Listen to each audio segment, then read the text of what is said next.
Hey everyone, in this quick tutorial, I will show you how to delete your Coinbase wallet account. Before we get into it, make sure to like the video and subscribe to the channel for more crypto-related videos. I upload weekly tutorials to help you manage and navigate the world of cryptocurrency safely and securely. The first thing you need to do is open your Coinbase wallet application.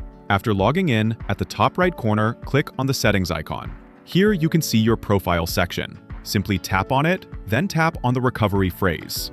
Tap Allow, and here you can see the 12 words of your recovery phrase. This is an essential step if you ever want to recover your wallet on another device, so make sure to keep it secure. If you want to back up your wallet, simply tap Copy to save it anywhere else, or discard it. If you want to delete your account permanently, you need to unlink your Coinbase wallet account if it is connected to any website.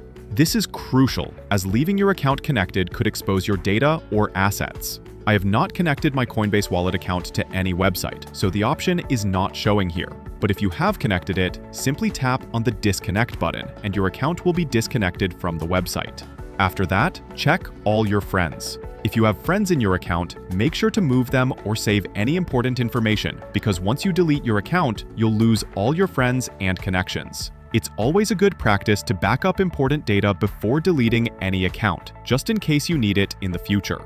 Then, go back to the settings option, scroll down, and tap on Sign Out. Tap on Sign Out again, and then tap on I'm sure. Once you've done that, simply close the app. Then, hold and open the app info, scroll down, and you will see an option called Storage. Tap on it, and you need to clear the data and clear the cache. Clearing app data ensures that no residual information is left on your device. Tap on Clear Data, then go back and tap on the full stop again. And that's it. Now you know how to delete your Coinbase wallet account in your Coinbase Wallet application. This is an important step for those who no longer need the wallet or are switching to another platform. If you found this helpful, make sure to like the video and subscribe to the channel for more crypto-related videos.